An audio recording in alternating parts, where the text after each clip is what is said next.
free.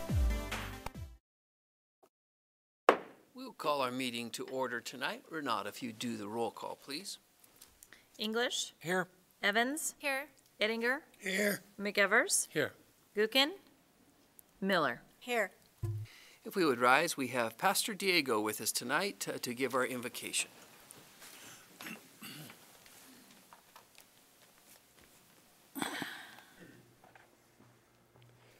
Let us pray. Heavenly Father, we thank you for all the many blessings that you've given us, are giving us, and will continue to give us, Father God. Lord, we ask that you just give us wisdom and knowledge as we make our decisions today. In Jesus' name we pray. Amen. Amen. Woody, lead us in the pledge, please. I pledge allegiance to the flag of the United States of America and to the republic for which it stands, one nation, under God, indivisible, with liberty and justice for all.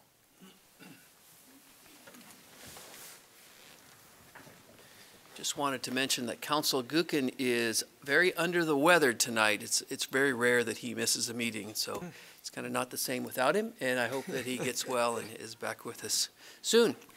So we will move on. There isn't any amendments to the agenda tonight. Now is the time for public comment. We do have 3 public hearings tonight, and there are sign-up sheets in the back here. There will be public comment opportunities at those public hearings. This would just be general public comment if anyone wishes to come up and address the council on any issue pertaining to city business. So is there anyone in the audience that wishes to do that? Okay. Sir, did you raise your hand? Did you want to come up? Come on up.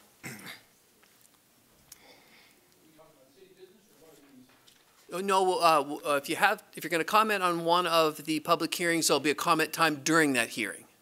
Yeah. Okay. All right. All right. So we will move on now to presentations, and we have our presentation for our fiscal year 2017-18 audit, and we have Tony Hackwith with us tonight. Welcome, Tony.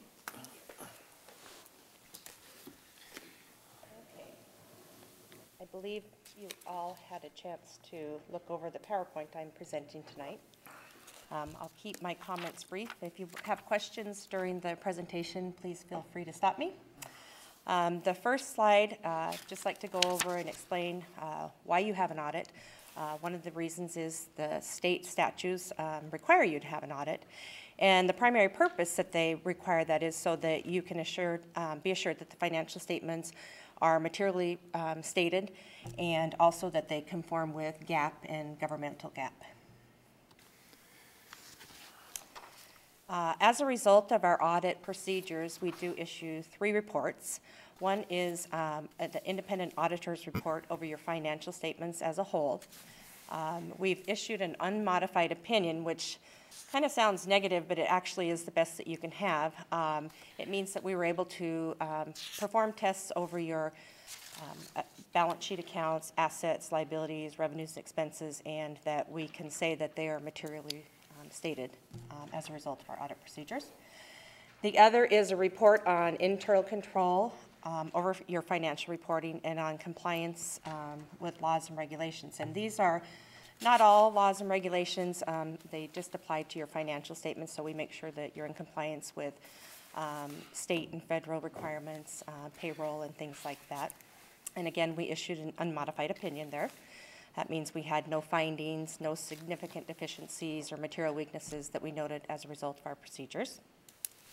The third report that we issue in years that you have over $750,000 in federal funds that you expend, we do have to do tests on the compliance over those federal funds. And again, we issued an unmodified opinion on those.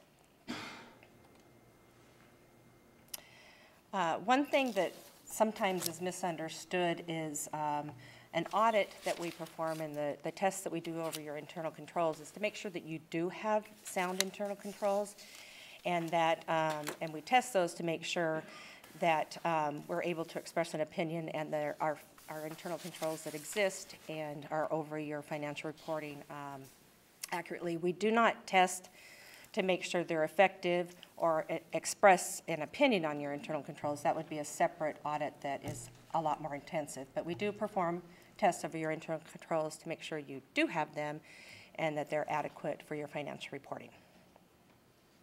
And again, no findings were noted as a result of these tests. The next few slides show your budget to actual results. This first slide shows your revenues, and as you can see, you had budgeted $37 million in revenues. You actually received $38.3 million, and those fluctuate based on state funding and state revenues in year to year. So your overall revenues were $1.36 million over what you anticipated for the year. This slide shows your expenditures, budget to actual. You had anticipated spending $40 million, and you spent $39 million. So the difference between your revenues and your expenses, you actually had projected to spend $3.1 million over your revenues, which would utilize some of your fund balance. You actually only spent about $1 million over your revenues. And then this slide shows you do have operating transfers in from other funds to cover overhead and administrative costs of the proprietary funds, and then some operating transfers out. But overall, your net change in your fund balance, so overall your revenues over expenditures for the year were $1.3 million. You had anticipated that you would spend about $1 million more this year, so you had a positive variance of $2.3 million. And that left your fund balance with $11 million at year end. You started with $9.7 million. This slide shows your various revenues and expenses for the last 5 years. Again, your revenues were $3.8 million, expenses were $3.9 million for the year. It just kind of shows you that your revenues are pretty consistent as in your expenses as well for the general fund. Now this shows your fund balance, and that generally is something that you focus on quite a bit. The blue parts are your unassigned fund balance, so those are available for unanticipated expenditures or whatever you deem necessary. The assigned, the green part, are items that you've assigned for specific purposes. The committed, those are items that are committed for specific purposes. And then the red represents restrictions. So you do receive funding from federal and state sources and other sources that are restricted for specific purposes.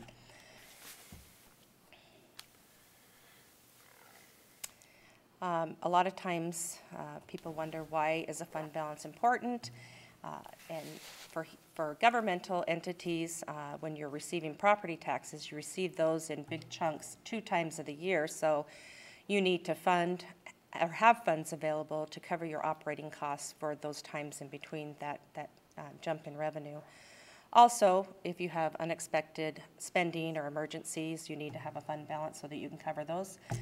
Also meets the uncertainties of state and federal funding and protects you from unnecessary borrowing. But in the case that you do have to borrow, it ensures that you would qualify for a lower interest rate.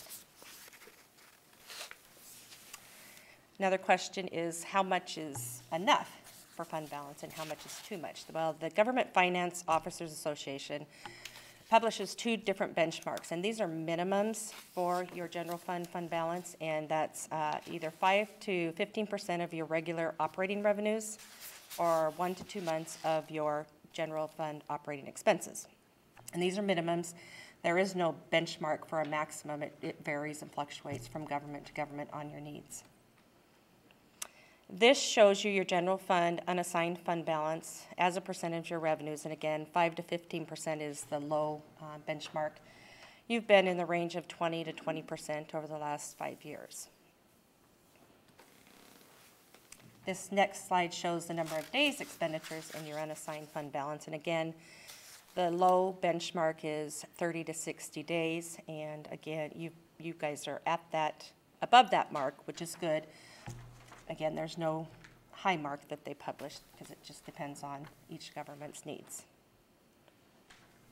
The next few slides show your proprietary funds. Every major proprietary fund increased its revenues from its charges for services over the last year. The wastewater's increase was the most significant with $776,000. These proprietary funds need to function and cover their operating expenses. They're not like the general fund that receives federal and state funding, so their operating revenues need to exceed expenses. The total change in service revenue across all your proprietary funds was $1.3 million for the year, which was a 6.1% increase over the prior year. Operating income across all proprietary funds was $3.7 million. Again, wastewater had the highest of $2.1 million.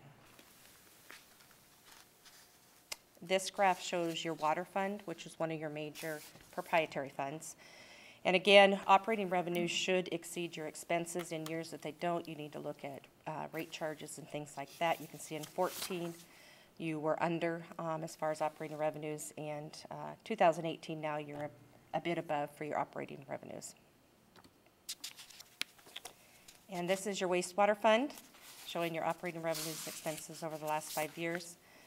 2014 was kind of a break-even point, and 2018, but your revenues were 10.38 and your expenditures were 8.22. So again, it's important to see those funds functioning on their own and bringing in that revenue to cover depreciation costs and things of that sort. And that's all I have this evening. I would entertain any questions that any of you have. Questions for Tony? Dan? Yep. And I'm not sure if it's one for you or our own finance staff, but on page 8 under revenues, and this is in the hard copy, but the franchise fees look like they had dropped a pretty good chunk between 2017 and 18, like maybe 400 and some thousand, and I think that's from leasing right away, or why would those be down? So the other big piece in that would be Vista's electric and gas. So if we had a mild winter, the gas revenue would be down. So those are big pieces to that franchise fee. Okay. Thank you, Troy. Any other questions for Tony? All right. Thank you very much. I want to thank Bonnie and her staff for all the work that they did in working with Tony to put all of the numbers together and put it in that report. And the report, I think, shows that the city of Coeur d'Alene is in pretty sound financial shape. So we're just completing the year 17-18 audit. We're in the middle of 18-19 actual, and now Bonnie starts the 19-20 budget. So it's kind of an ever-going cycle that we go through. But thank you, Tony. Appreciate that. Thank you. So move on to our next presentation. This is a certification presentation of Roadmaster and Road Scholar, and Layla Kral is Layla here tonight. She's bearing gifts for someone. I have stuff. Welcome. Thank you. My name is Layla Kral. I'm the Deputy Administrator at the Local Highway Technical Assistance Council, or LTAC. Part of my duties at LTAC is to administer and manage the T2 Center. We provide training and technical assistance to all the local highway jurisdictions across the state. So all 288 cities and counties with road and bridge responsibility in the highway districts. The technical assistance portion of that service comes from anytime anyone across the state and any agency picks up the phone and has a transportation or roadway related question. We hope they call us and that we can provide that answer for them. If we can't, we leverage our relationships and resources to help provide that answer. But the other part of that is the training, and that's what I'm here for today. We provide training across the state about 10 months a year in cities and locations across the state. The classes cover a wide variety of topics. We have safety courses, professional development or communications courses, and then a large amount of maintenance and construction related courses aimed at roadway employees. We have a certification level, the first being the Road Scholar level. To reach that level, the employee takes about 80 hours of instruction within a 4-year period, and then we come to recognize them in front of you, their council or commission, who makes the choices on training budgets, etc. With that, you have 2 employees today who've reached the Road Scholar level. Want to come up? The first is Greg Bowerly. Again, 80 hours of instruction to become a Rhodes Scholar today. Each of these guys will be recognized with a certificate, an LTAC T2 Rhodes Scholar hat, and a pocket knife with the LTAC T2 Rhodes Scholar on it. So Greg, congratulations.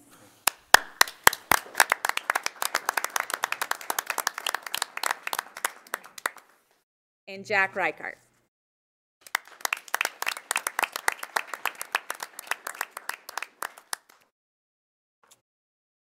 After the Rhodes Scholar level, we have a second level of recognition, and that is the Road Master.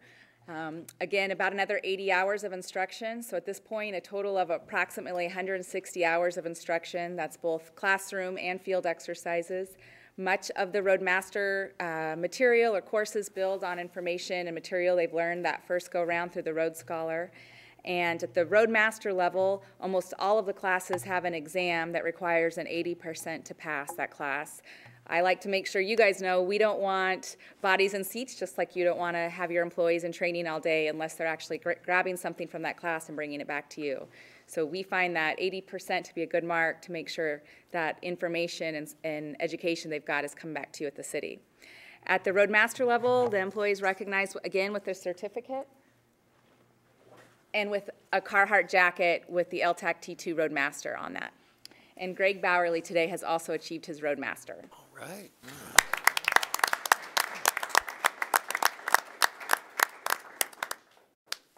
It does take a lot for your employees to get this. Obviously, they've got to get approval through their supervisors and the training budget, but also, again, keeping track of where they are in the program, attending the classes. Our goal at LTAC is to, help stretch that dollar you guys are investing in your roads, getting more value out of every dollar you spend. I'd like to just congratulate these two for getting to this level. Great, thank you very much.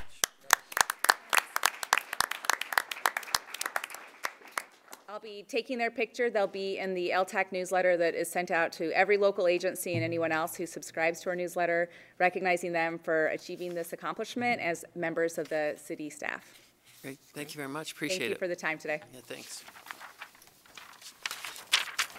So we will move on to announcements. Any member of the City Council have an announcement tonight? I would just like to mention that there were 4 or 5 of us that were at the Human Rights Banquet last weekend, and what a wonderful celebration it was. And the speaker, it was State Senator Cherie Buckner Webb, was fantastic. And so I think everyone enjoyed a great time. And thank you to Tony Stewart, who has worked many, many years. I think it was the 22nd annual Human Rights Banquet, and it was very enjoyable. So thanks to Tony for that. So consent calendar. Mr. Mayor, I'd like to make a motion to approve the consent calendar, including Resolution 19011. Second. Motion and a second on the consent calendar. Further discussion? Roll call, please. McEvers, Yes. English, Yes. Eddinger, Yes. Evans, Yes. Miller. Yes. Motion carried. We will move on to other business. We have resolution number 19-012. This is an agreement with School District 271 for school resource officers for the district's fiscal years 19 through 21. Dave Hagar. Good evening, Mayor and Council. I bring to you tonight a request to approve the renewal contract with the school district for school resource officer services. The big changes this year are due to the levy that passed for the school district. They received funds and they came to us to request to add an additional elementary school SRO. And that would take our SRO numbers from 7 to 8. So that would be in addition to the police department. And last year we were able to clean up the language and how we figured out the contract. So they will cover 67% of the salary and benefits for 9 months of that officer's year. And we won't know the exact amount until council approves if they choose to do so, and we select the officer that goes out into that position based on where they are in the salary schedule and kind of a benefits package. But the estimate is that it's going to be about a $56,000 increase to the school district, and we're going to have about a $40,000 portion of that for the city. As far as that salary benefit match that goes with that. In addition, the school district is going to provide $20,000 a year for the 2 years of this renewal contract towards the purchase of a patrol vehicle to staff and equip that officer. again, the total amount based on overtime and the percentages is about $460,000 to $470,000 a year that the city receives for these services. The benefit is that we currently have one SRO for 7 elementary schools, and her time is spent all over the city, and she doesn't have the ability to get to every school as often as she needs to. This is going to break the city north and south at 90, so there'll be 3 schools to the north and eventually the 4th school once that's developed, and 4 to the south. It's going to increase the safety of our students, it's going to increase the speed at which we can respond to events, and it allows that personal one-on-one time with the officer and the faculty and the students. There's a lot of things that we preempt because the officers know what's going on in those students' lives. You know, last year there was over 400 students who were either homeless or precariously housed in the school district. And our elementary SROs have the ability to identify those students and get them to the resources they need. So it's more than just the policing and the uniform and enforcement, but it's making contact with those schools. And at this point in time, I'd request approval, and I'm willing to stand for any questions you have. I so move. I just had a question. So we'll go move, and then there's a second. I'll second. Okay, move in a second. Kiki. Thank you, Captain Hagar. What I was wondering about is when it sounds like what you're doing is moving a field officer to an SRO position. No, I'm sorry. Go ahead. So I just wanted to clear that up. How does that affect staffing then, and then do you hire a new person in that position? And how does that work regarding the entire staffing of the police force? So to make it clear, this would be an additional personnel to the department, so there's the ongoing cost of that position. So in the short term, yes, we would be moving that field position to the school resource officer position. However, we're in the hiring process. We currently have, we actually had a very good police recruit test this week. And so we have a lot of those people in process, so we believe that we can efficiently make up that difference. But again, I appreciate that, that will be additional body to the department. And we won't be short-staffed in the interim? No, we won't be short-staffed. Thank you. Other questions for Captain Hagar?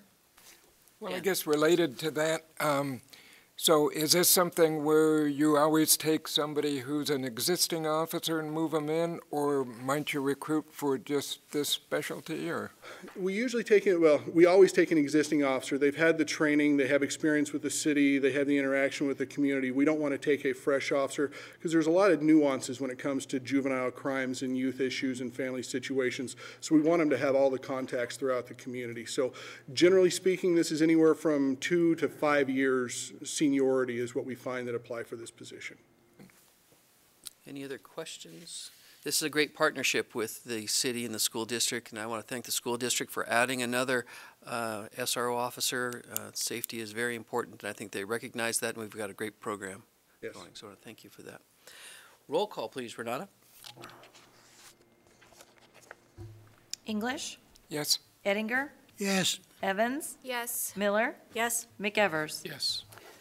Motion carried. We will now move on to our public hearing. So we have 3 different public hearings tonight. And again, if you would like to give public comment, or you don't even have to give public comment, if you want to just weigh in and sign on the sheet, please do that as well. And as we work our way through that, I want to make sure that everyone has a chance to give the comment that they wish to do. So the first one is a legislative hearing. This is A-1-19. This is a proposed 4.6 acre annexation from county commercial to R17 zoning. Location is 7725 North Ramsey Road. The applicant is Ted Burnside, and we have Tammy Stroud with us tonight. Okay, thank you, Mayor and Council. So before I begin tonight's public hearings, I thought I'd give you a little bit of background information to provide some clarity. So the first item is A119, and it's right here outlined in the black. It's on the west side of Ramsey Road. The next item that I will do the presentation on is the zone change. This is Ramsey Road again, West Alps, and this is the location of this property. And just to add a little more information, the overall intent for the developer is to add the 2 parcels, if recommended for approval for the zoning and the annexation, into this overall multifamily project. So it would create this large parcel. So just to provide some clarity in case some questions come up, I thought I would provide you that information in advance. So again, the applicant this evening is Lake City Engineering, and the owner is Ted Burnside. They're requesting zoning in conjunction with an annexation for 4.6 acres along the west side of Ramsey Road.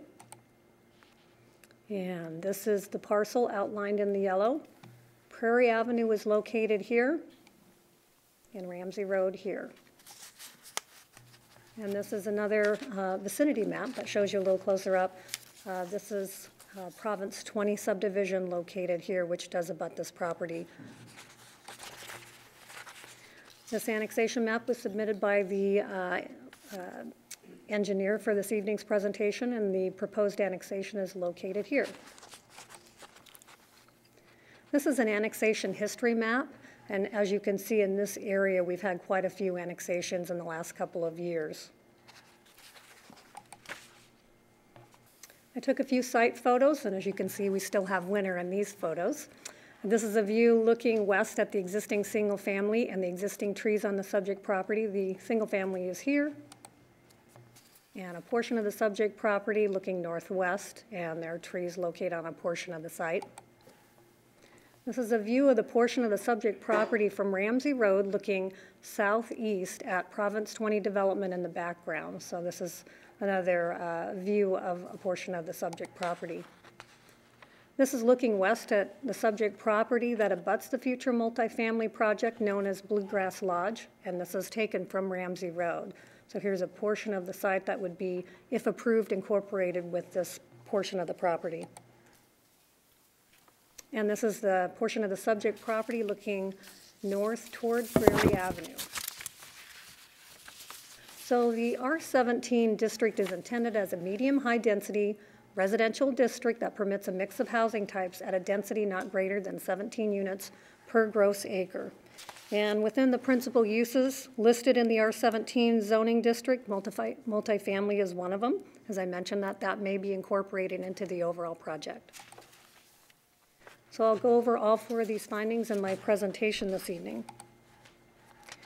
Finding B8, that this proposal is or is not in conformance with the comprehensive plan policies. This area is noted as the Ramsey Woodland area in the comp plan.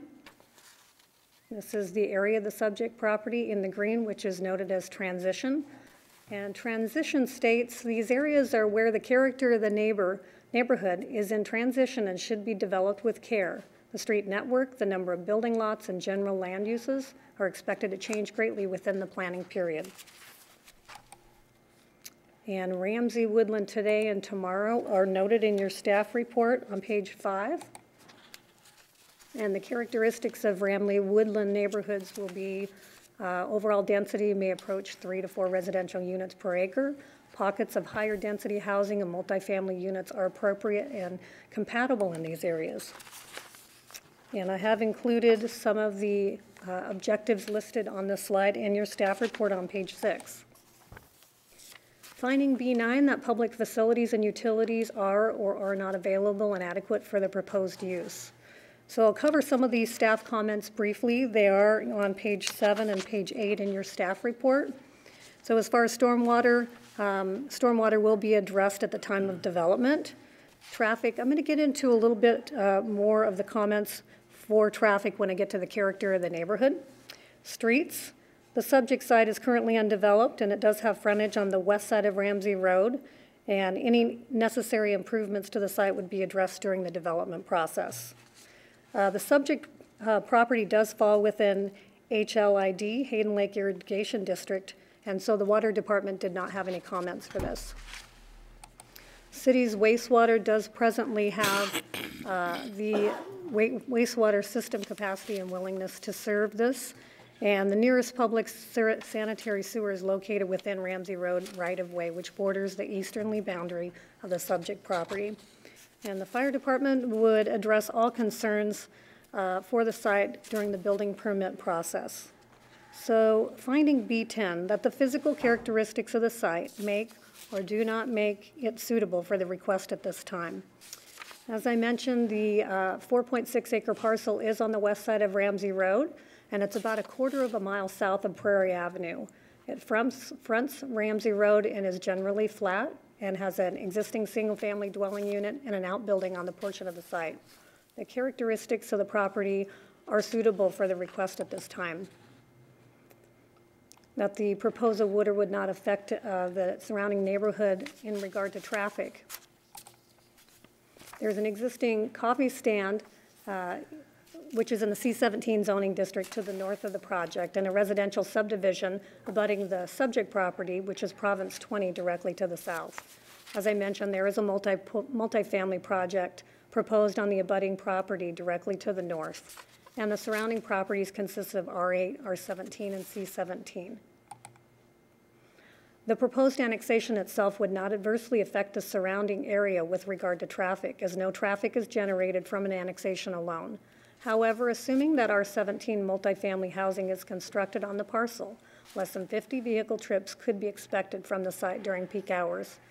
Ramsey Road in that area experiences about 20,000 vehicles per day per the 2018 counts, whereas portions of Ramsey Road near I-90 experience over 30,000 vehicles per day, and Ramsey Road is considered to be a minor arterial. The typical capacity of a 5-lane arterial is over 36,000 trips per day, but the level of service will degrade before reaching that capacity. And Ramsey Road does have the available capacity to accommodate the additional traffic generated from the subject site, but access in and out of the development could be challenging during peak hours, especially for left turns. So the Streets and Engineering Department has no objection to the annexation as proposed. This is a generalized existing land use map, and this is the subject property here. The yellow indicates single family currently on these properties. This is vacant property right now, and then there are some existing single families in the county. And this is our existing zoning map. Property to the north is zoned R17, and this property has a request for the annexation to be zoned R17, and this is zoned R8. So the only proposed item for the annexation agreement was from the building department. Prior to the completion of the annexation, the applicant must address any outstanding code violations for the existing structures on site. And that is the end of my presentation. The City Council must consider the request and make the appropriate findings to approve, deny, or deny without prejudice. Any questions for staff? Sorry, questions for Tammy? Woody? Can you go back to traffic for a moment, please? Sure. And I will let you know that Chris Bosley is here tonight if you have any other questions too. Oh, we don't want to put this on the spot. Come on, just kidding. So my question is, so right now the traffic's fine because it's in the county. And the annexation just says that it can be R17. And it talks about how many trips it'll generate. My question is the relationship to Ramsey. Does the city or do you condition how many accesses you have to have onto Ramsey? So I think that question would be best answered by our city engineer. So I'm going to let Chris come up and speak to that. Okay. Chris, come on up. You've been summoned.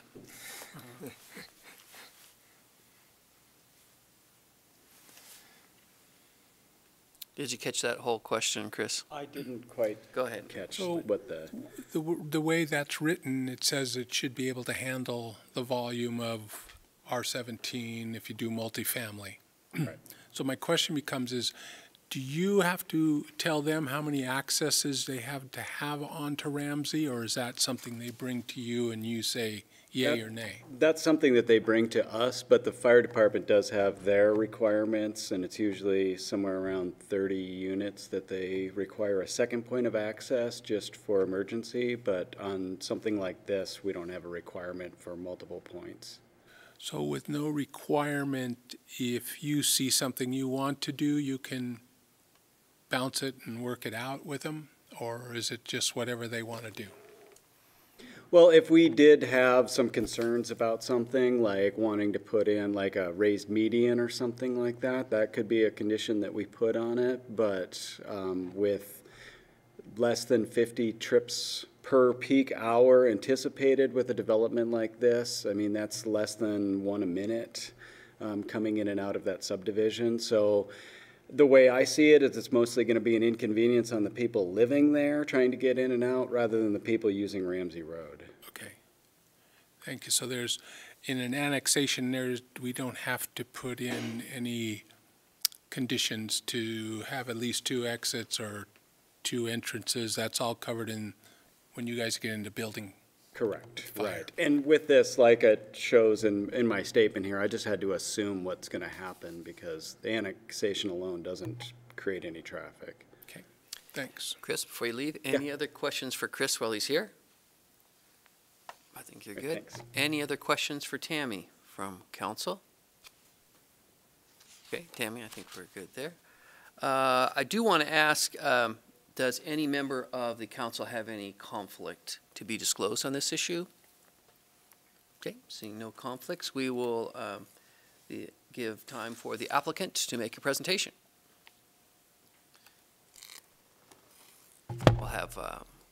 We'll have Renata swear you in too.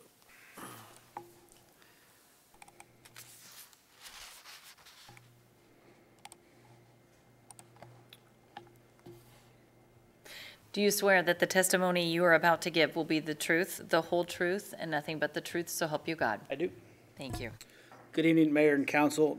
For the record, Drew Dittman with Lake City Engineering, 126 East Poplar Avenue in the great city of Coeur d'Alene. Here tonight representing Ted Burnside and Tammy Coeur as the property owners and Copper Basin Construction as the contract buyer on this piece of property. We're looking for annexation of about 4.6 acres, outlined in red as you can see there, and as Tammy discussed, it's currently zoned commercial in Kootenai County. We're asking for an R17 zoning. So very similar presentation to what Tammy had, very similar map. So you can again see the property in question is here, Ramsey Road being here, and Prairie Avenue being here. We're surrounded to the north. This is R17 property to the north. You've got all of the commercial property here. R8 to the south, which is the Province 20 subdivision that Tammy talked about, and you actually have some more commercial even further south than that in the Coeur d'Alene Place PUD. And then this piece here is the next hearing that we'll be talking about, the zone change request from R3 to R17. So we feel we're surrounded by compatible uses. Like I said, we've got multifamily project. A little bit of background, Tammy kind of touched on it. So we came forward with this piece of property right here and annexed that in maybe a year and a half ago, maybe 2 years ago. We annexed that piece of property in. We moved forward with a multifamily project on it. We went through project review. We were approved.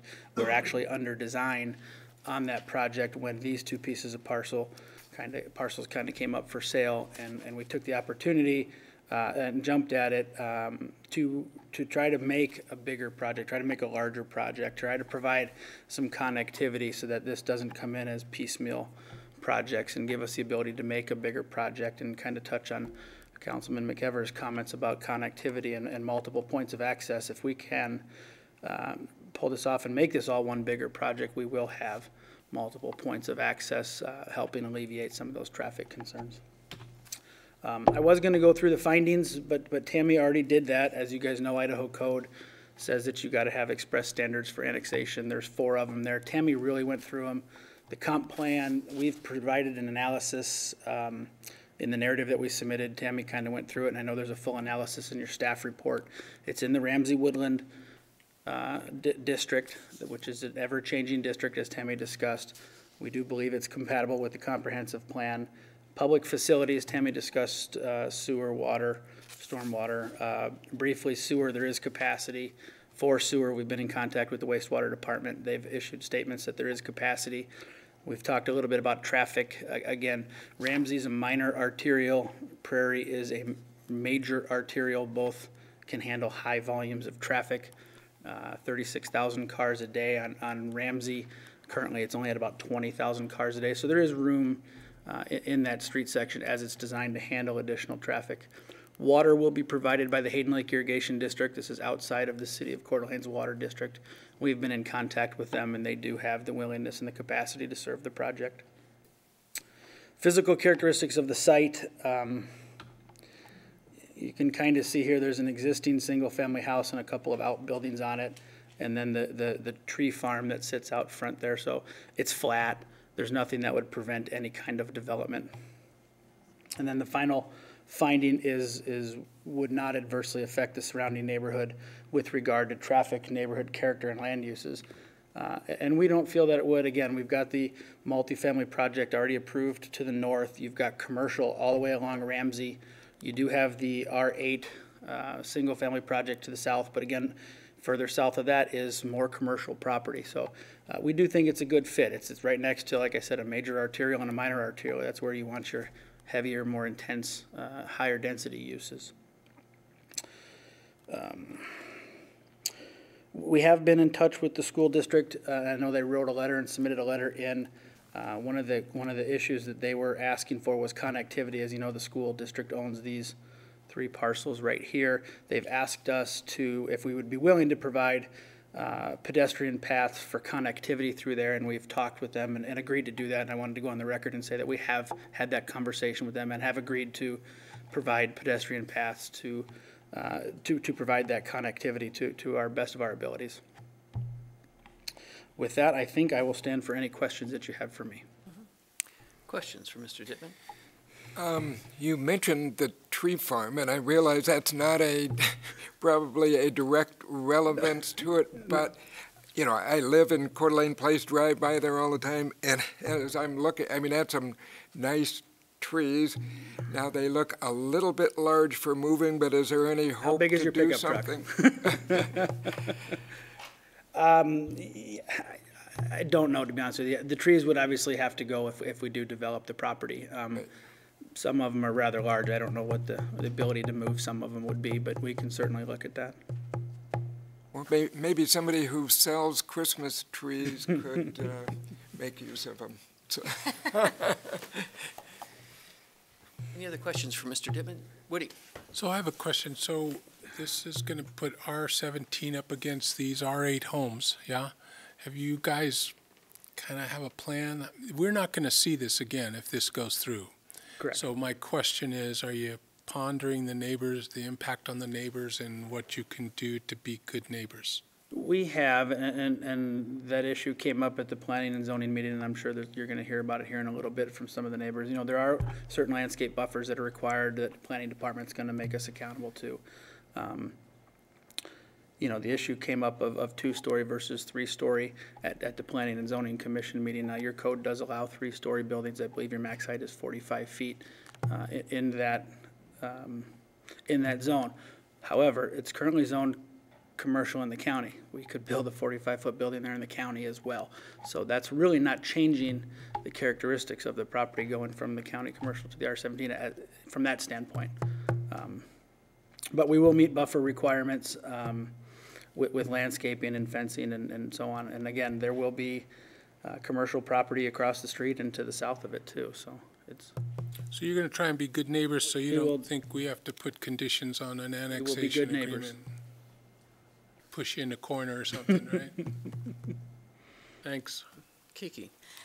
You had said that part of your development when you came in was under-designed, I think is what you just said. What did you mean by that? No, was in design. We were currently designing it. It wasn't, Okay. I'm sorry. It wasn't under-designed. We were in the design of this portion of the project. Yeah. Okay. We were in the design process.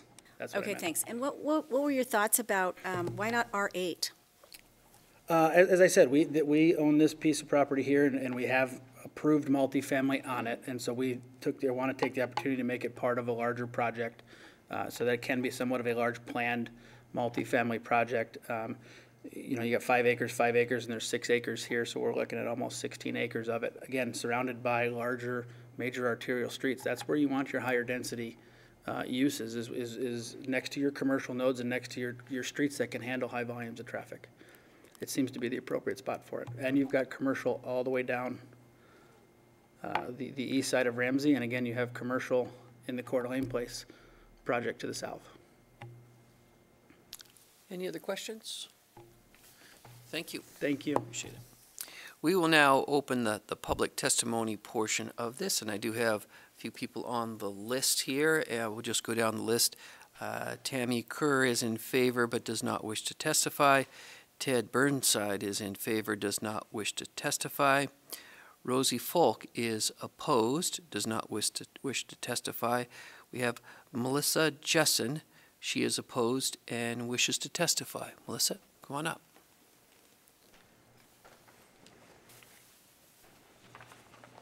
Thank you and good evening. So we'll get your name for the record and then swear you in. Melissa Jessen, 1813 Pyrenees Loop. Do you swear that the testimony you are about to give will be the truth, the whole truth, and nothing but the truth, so help you God? I do. Thank you. Thank you. I am speaking today in opposition of the rezoning of the properties located on Ramsey Road, and I'm going to reference the next R3 to R17 as well, because our property, my property, butts up to this right here and is right there.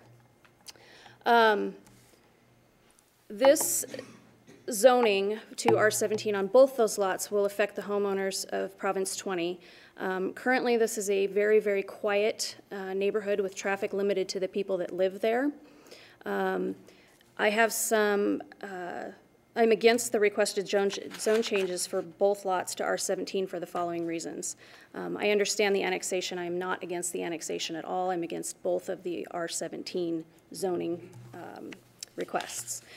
Safety. The homeowners of Province 20 currently live in a quiet neighborhood. It is safe for the kids that live there to play until after dark without fear. I'm afraid that 16 acres of apartments will bring people speeding down Alps and driving through Pyrenees to avoid traffic backups at Ramsey and Prairie.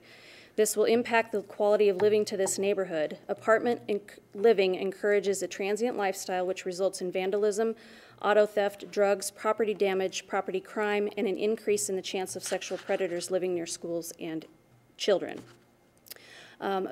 Privacy issues. The planned 3-story apartments that are planned for here, common sense would dictate that they would be planned for this lot and this lot, will be taller than all of the single-family homes in Province 20. There's a mix of 2-story and single-level homes.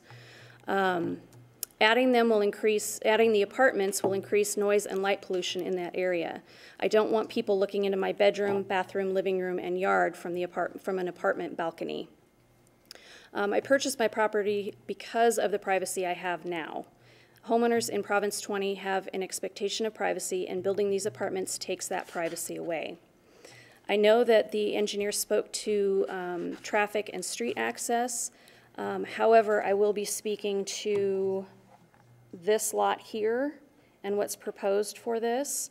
With the addition of 429 houses in the North Coeur d'Alene Place subdivision, which is this part right here, it can be estimated that there's a potential for at least 200 to 300 vehicles that will access Alps Street. Now, that's not all at once, obviously. Adding 17 apartments per acre can bring another 400 vehicles that would also access Alps. This little street, where'd my cursor there? That little street right there. All of this traffic does affect Ramsey. I understand that they've done studies. I don't know when the last traffic study was done, but it is my understanding, based on the development of this property, that they will be putting a light here at Wilbur. So in my estimation and in my fellow neighbors' estimation, any traffic from this property, and I am assuming this property because they will all connect, will have access to Alps and will affect Ramsey Road and Alps. Turning north on Ramsey from Alps is difficult now, based on this little guy right here. But adding that number of cars will back up the traffic on Alps and at the proposed light at Wilbur, and will make it impossible to go north from our subdivision.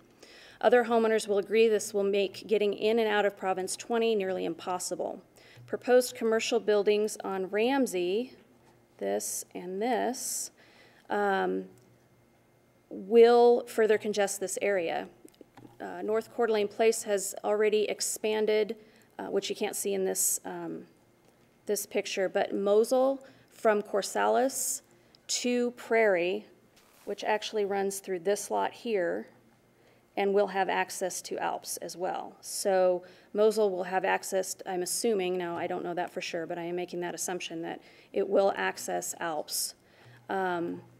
More vehicle means more maintenance and snow removal, which will cost the city more in annual operation fees. Types of housing is a concern. The proposed housing for the North Coeur d'Alene Place subdivision down here is R8. Province 20 exists 1- and 2-story single-family homes in R8. It makes no sense to me to add 16 acres of apartments that will dwarf our subdivision and our houses. That goes to address my issue with privacy. A 3-story, or with the max height of 45 feet, our houses are roughly 20 feet tall. So you have another 20 feet possible. I might be wrong, but that's just my opinion on that. Province 20 homeowners would be happy with 1- and 2-story duplexes, condos, or single-family homes, just not apartments. Take as long as you need. Okay, thank you. In the letter written to the City Council on April 12th, the school district states its support for reasonable growth. The construction of the new school on Prairie is needed as it will help with overflow from Ramsey, Skyway, and Atlas Elementary schools. It makes sense that adding more housing by way of apartments will soon overcrowd that school as well. The school district urges the council to thoughtfully weigh the impact of all future developments have on the school districts. The school also states funding for additional students due to increased housing in this area is a strain on their budgets. In conclusion, I believe that 1- and 2-story duplexes, condos, or single-family homes that allow for privacy, everyone's privacy and safety, and have less impacts to local streets, thoroughfares, and the community would be better than putting as many people possible in one area in order to make the most money possible. I urge you to please reconsider the R17 zoning of these 2 lots. Is there any questions? Questions? Okay. Thank you very much. Thank you. Next on the list, I had Chris Jessen. Chris, I'm assuming that you're opposed, but not wish to testify. She said everything you wanted to say. Yeah, okay. I didn't have anyone else on this list. Is there anyone else in the audience that wishes to give testimony on this matter? If not, I'll allow the applicant some time for a summation. Thank you, Mayor, council members. Again, Drew Dittman, Lake City Engineering, for the record. I appreciate the comments we got. Traffic seems to be the big one. We've talked about it. Ramsey's a minor arterial, Prairie's a major arterial. Alps is a residential street, and I know it's just this little street right now, but Alps eventually will go through. It will tie into Coeur d'Alene Place at ultimate development, and it will allow traffic secondary and multiple access points. There is a traffic signal, and you can't see it on this map, planned for Ramsey and Wilbur. I don't know the timing in that. Chris, the city engineer, might know the timing on that a little more, but again, that will help alleviate some traffic. Comments about safety and apartments generating transient lifestyles and crimes, I couldn't disagree with that more. I could show you numerous studies and statistics that are on contrary to that. These guys are reputable builders that have been around forever. It's Copper Basin Construction. They've built lots of apartments in Kootenai County. They build a quality project. We're not building that type of project. As far as privacy, I guess I'd be willing to offer this, and it kind of goes to Councilman McEver's comment. We would be willing to limit any apartments that adjoin Province 20 here and here to 2 stories. We'd be willing to make that a condition of the annexation. That would solve the privacy problem. We can go 2 stories. Single-family houses can go 2 stories. We'd be willing to add that as a condition. Question for Mike Gridley. So we actually have 2 hearings. We're going to follow up with this hearing with that R3. So if council chooses to make a condition, they would make a condition on this hearing for this parcel, and then they would come back again on the next one and make that condition on that parcel. Yes, I think you're correct, Mayor. That would be the cleanest way to keep the record straight. Okay. All right. All right. Any other questions? Go ahead, Wood. So this is assuming that all access is on Alps. Is that correct? That was what Melissa felt. If we're talking about just this piece right now, which is the piece that's in front of you for the annexation, it does not access Alps at all. It so can't. It has to have ingress, it will have access off. to Ramsey. Okay, thank you. Any other questions? Just to follow up on that one. So your parcel is the R17 that's above it. Are you planning on connecting traffic flow through both of the parcels? Correct. So we own this piece right here, and you can see the street that's underlined. That was from the original approved multifamily project that had 2 points of connectivity. If the annexation is successful and the zone change is successful, you will see this, it'll become one project, so you'll see the streets come through. We will have multiple access points on Ramsey, I can guarantee you we will. We'll have access points on Alps as well. It's just, the fire department's gonna mandate that, your city engineer's gonna tell me I need to do that, planning department's gonna tell me I need to do that, we wanna do that, that makes sense, to get traffic out in as many locations as practical. So you will see these become one project, you will see multiple access points on Ramsey. And, sorry, so I'm clear, if we approve annexing this with that condition, then that condition for the height restriction follows the property border line regardless of what your plans change, and that can be done with this annexation agreement restriction. Yeah, typically, the annexation agreement is negotiated after the approval, and then the approval doesn't go into effect until the annexation agreement is signed and adopted by council, and then that's recorded and becomes part of the chain of title and would be binding on any subsequent purchaser. Okay. Amy. So we talked about a path connecting the property to the site of the new school. Mm-hmm. Do we need to make a condition for that as well? As I said, we've talked with the school district, we'll do the best of our ability. Now, it's not really somewhat pertinent to this piece because this piece doesn't touch or connect to the school piece. The project as a whole would, but we've talked to them, we've agreed to do it. Okay. So, yeah, that's fine. Any other questions?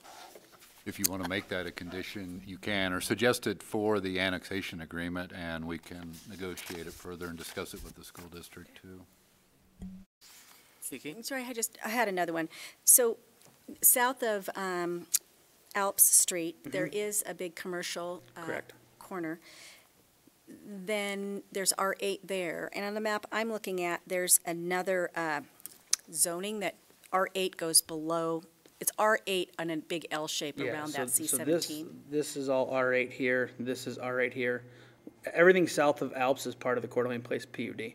Mm-hmm. So this R8 is part of that PUD, this C-17 and C-17L is part of that Coeur d'Alene Place PUD. And so the R8 actually goes out back to Ramsey off of that photo that you can Oh, see. okay, yeah, down. It connects down there. And so that's already being built. It's currently under construction. Is that the case?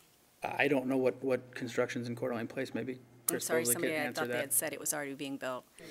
And so then there's also zoning that's right south of that, that isn't identified on the maps I have. Does anyone know what that is? Can you see what this color is? What I'm trying to find out is we've got agricultural across the street that hasn't come in. There's R5 that's already there across the street. And it makes sense that there's a couple of commercial hubs on these corners. But it's pretty low density surrounding everything else besides that C-17. It's R8 and currently R3 and R8, except for your other piece. Hillary's going to answer that question. Well, I was thinking, good evening, council, that maybe we could pull up Tammy's exhibit. So, yeah, let's see which one. This one. Is that the one? Oh, here we go. It's on page 13 of my packet. Yeah. Oh, shoot, that didn't work. Sorry. Let's go zoom through this again. All right, here we go. You can see it in that photo. So was that the one you were looking at? Yeah, and so the PUD is the crosshatch on there. So this is the R8 that goes. But there's R17 south of Yep, R17 here. And that's R17 right there? Correct, yeah. So you have C-17 here, the gray area is C-17L. You do have the sliver of R8, and then this is R17 down here.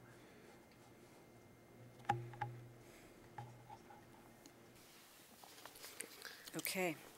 Any other questions? Thank you. So, hearing no other public testimony, we will close the public testimony. Did you wish to? May I say something? Yeah, I'll need to get, yeah, you can. I'll need to get your name and everything on the list here. I'll come over.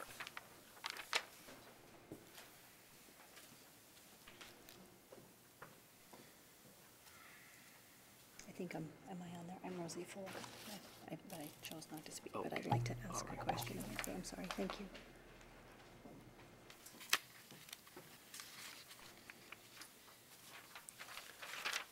go ahead and state your name for the record, and Renata will swear you in. Okay. My name is Rosie Folk, And address? and I live at 177 Pyrenees Loop. Okay, and Renata will swear you in. Do you swear that the testimony you are about to give is the truth, the whole truth, and nothing but the truth, so help you God? I do. Thank you. Thank you. I had actually a question for the council.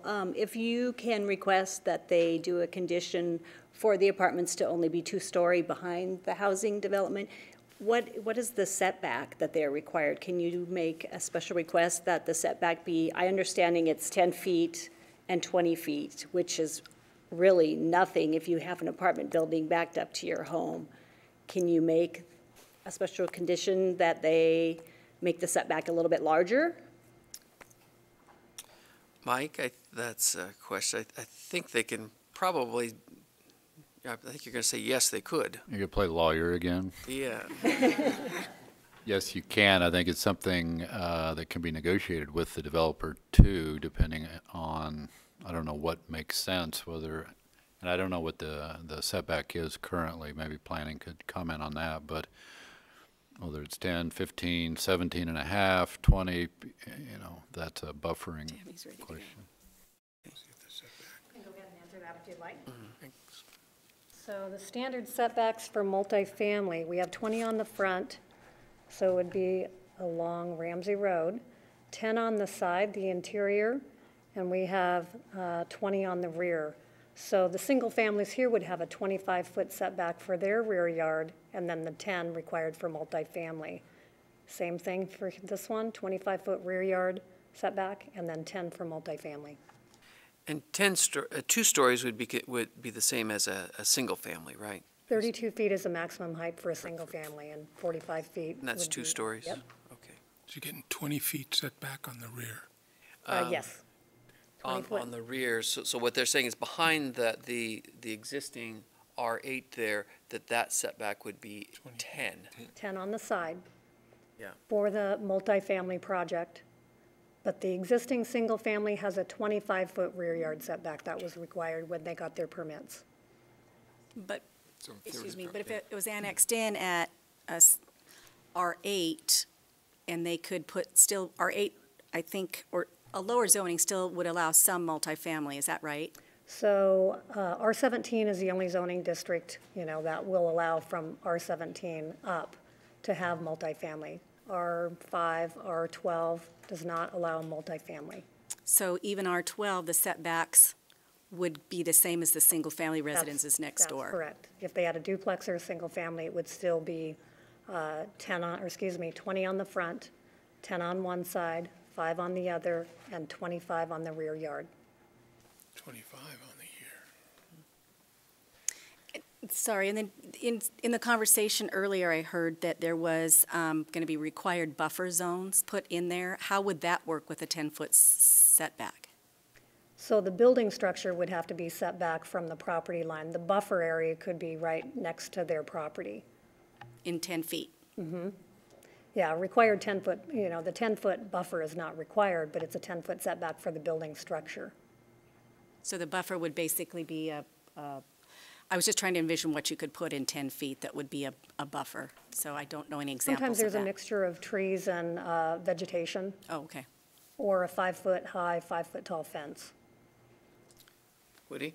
Okay, so I wanted to hear this again. So the single-family home has a 25-foot setback from the rear. That's correct. So all the homes in that area are facing north, so they have 25 feet between the house and the fence that borders that piece of property. That's correct. If you turned around and looked north now, it would still be 25 feet before the duplex could be built. From the back of their From the house back to of the their property line would be 25 feet. Gotcha. And then between this property line to their multifamily project would be 10 feet. From the back? Well, I'm just saying from this property line here, to separate the two uses, is a 10-foot property line. This would be their side property line, because this is the front along Ramsey Road. They're facing Ramsey. I thought they'd be facing north. Okay. Yeah. Sorry. Yeah, that's okay. Any other questions? Sean? Why would they be facing? Mine for a second. I would be jumping ahead here It's on it, not on mine, but I do, and just as luck would have it, and it's probably very difficult to read, but this is the buffer yard requirements for the city of Coeur d'Alene for residential. It doesn't include commercial, but as you'll see, when there's a residential. Do not cut the first time that's happened to me. I'll be short. Okay, so anyways, when there's a residential use against a residential use, there's not a buffer yard requirement. Just to be clear, I just want to set the record straight. If there's a commercial use against a residential use, then there is a buffer yard requirement, so. Okay, all right. Any other questions? All right, I think that's, Mr. Dittman, I wanted to give you, there was some more testimony. Did you wish to add anything? Because I need to give you an opportunity for the summation if there's anything else that you wanted to add. Thank you again, Drew Dittman, for the record. We would be willing, as I said, we'd be willing to make all the apartment buildings that back up against Province 20 2 stories. We'd also be willing to make that setback 20 feet and plant trees back there. Beautiful. And perhaps we could, Councilmember English said maybe we could use some of the existing trees and respade them in. Okay, all right, thank you. So I guess that's everything. Unless you have anything else to add, you're good? Thank you. So we will close the public testimony portion of that, and we will look for council action. Mr. Mayor, I'll give a shot at a motion here. I'll make a motion to approve A1-19, a proposed 4.6 acre annexation from county commercial to R17 zoning district.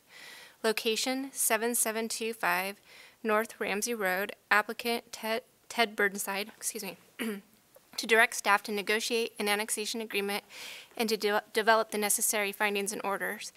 And can we add to that a condition that the apartments on the south border of the property be 2-story with setbacks of 20 feet, and also include a negotiation of a path connecting the property, that property and the property to the west to the school, District 271's property. Second. Okay, so we have a motion and a second. Further discussion. Kiki? I believe there was also on the table trees buffer in that 20-foot setback. So can we add that into that condition? So Amy, you're agreeable to add that, and Woody, you're agreeable to that second? Okay. Any further discussion? Seeing none, roll call, please. English? Yes. Ettinger? No. Evans? Yes. Miller? Yes. McEvers? Yes. Sorry. Got me going. Okay, motion carried. Thank you. We will now move on to our next public hearing tonight, which is quasi-judicial ZC-1-19. This is a proposed zone change from R3 to R17. The location is 1781 West Alp Street. Applicant is Tammy Coeur. Again, I'll ask any member of the council have a conflict. Okay, seeing none, we will move forward with the staff report. Tammy. Okay, thank you. I'll make some of these comments brief since we've covered a few of them. So applicant Lake City Engineering, Tammy Coeur is the owner. Request is a zone change from R3 to R17 for a 4.9 acre parcel on the west side of Ramsey Road along West Alp Street. So this is the subject property located here. Ramsey Road is here and West Alps. And this is another vicinity map showing the property a little closer. As far as some background information, this property was annexed into the city July of 2005 with the R3 zoning. The applicant has requested R17 and has noted also in his narrative that the goal would be to incorporate this property within the overall multifamily project. And this is a view from Ramsey Road looking west along Alps. And this is the front of the side, excuse me, of the Province 20 subdivision. Portion of the property, the subject property looking northwest from Alp Street, there is a single family dwelling unit currently on the property. And another photo of that, and this is along Alps. And this is north again, looking along Alps Street at the subject property, and this is looking toward Prairie Avenue. And this again is looking at the portion of the single family along Alps, and this is the back portion of the property we just discussed a few moments ago. This is a view from Alp Street near the subject property, looking south at the vacant property within city limits. This was mentioned in the earlier discussion, that is zone C17 and C17L, and currently vacant. It sounds like they're doing some construction on the property or nearby. And this is the view from Alp Street looking toward Ramsey Road. And this is the Province 20 subdivision and Greenstone's property. So the R17 zoning district is intended for the medium high density residential. It does allow a mix of housing types not greater than 17 units per gross acre.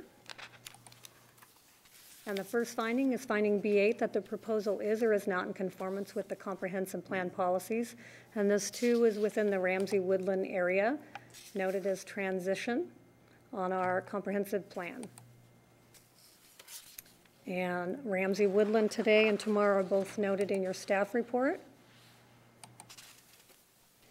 And characteristics of Ramsey Woodland areas, I'll just note the bullet points: pedestrian and bicycle trails, parks just 5 minutes away for a walk, neighborhood service nodes where appropriate, and multifamily and single-family housing units. The comp plan goals and objectives are noted in your staff report, and these are the ones that are listed here on the slide. Finding B9, that public facilities and utilities are not available and adequate for the proposed use. And again, the comments are in your staff report, and I'll briefly touch on them. Stormwater would be dealt with at the time of building permit, and subject property is bordered by Alp Street to the south. Alp Street must be reconstructed to city standards along the southern frontage of the subject property with any construction on the property. Again, this property is within the Hayden Lake Irrigation District, so the Water Department did not have any comments. And public sewer is available to the property at the west end of Alp Street, and we can serve that property with our wastewater services. Fire Department will address all concerns during the building permit process. So finding B10, that the characteristics of the site make or do not make it suitable for the request at this time, and the property is off of Ramsey Road and on Alp Street. It is also flat, and a portion of Alps is unimproved. There is a single family on the property and an accessory structure, but the remainder of the property is currently vacant. Finding B11, as far as neighborhood character, this is a rapidly changing area within Coeur d'Alene, and as you are aware, we've had multiple annexations, subdivisions, zone changes, and PUDs that have been approved within the last 5 years. So the subject property abuts Province 20 development to the east and a single-family dwelling to the west that is currently in the county. We talked a little bit about the proposed multifamily project to the north, and this, if approved, would also be incorporated into that project. Traffic, again, same comments that we talked about earlier. The zone change itself would not adversely affect the surrounding area with regard to traffic. No traffic is generated from the zone change, but residential construction under the proposed zone change of R17 may generate approximately 5.6 times the amount of traffic that could be generated under the R3 zone, resulting in over 50 vehicle trips. And then Ramsey Road experiences about 20,000 vehicles per day in the 2018 counts, whereas portions of Ramsey Road near I-90 experience over 30,000 vehicle trips per day. And it's Ramsey Road is a minor arterial. Typical capacity of a 5-lane arterial is over 36,000 trips a day, and the level of service will degrade before reaching that capacity. And Ramsey Road does have the available capacity to accommodate additional traffic generated from the subject site, but could be challenging during the peak hours and especially for the left turns. Streets and Engineering Department had no objection to the zone change as proposed. So this again is the generalized existing land uses, and the yellow denotes the residential use here, and currently here and here. And then this is vacant land right now, and residential here to the west. And as far as existing zoning, similar to the other slides, C17 here where there is a coffee stand, this will be multifamily, but there is an existing single family here. Single family dwellings here in Province 20, and then there's a single family here. And this is an approved PUD from quite some time ago, Greenstone Developments, and it sounds like they will develop this into single families, and they have commercial C17 and C17L here.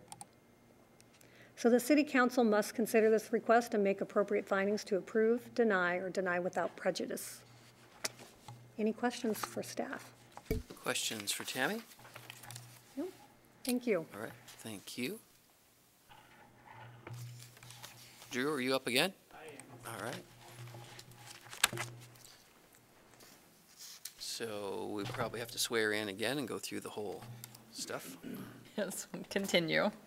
Do you swear that the testimony you are about to give will be the truth, the whole truth, and nothing but the truth, so help you God? I do. Thank you.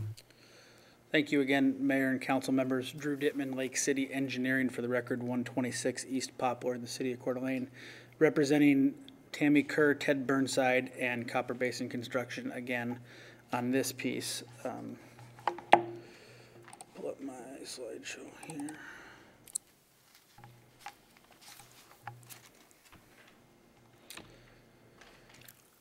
So now we're talking about this piece of property right here that's hatched out.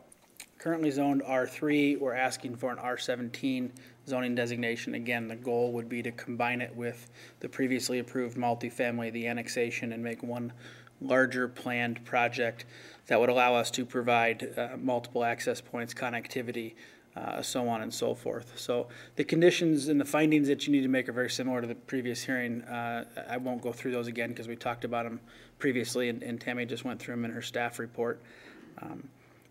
As far as conditions of the zone change, again, we would be willing to have two-story buildings that would back up to Province 20. We'd be willing to have the 20-foot setback with the additional trees for landscaping provided there. So we're willing to do that. Any questions for me? Also the connectivity, the pedestrian path connection to the school site. Okay, any questions for Mr. Dittman? Okay, thank you. Thank you. We will once again open the public testimony portion of this.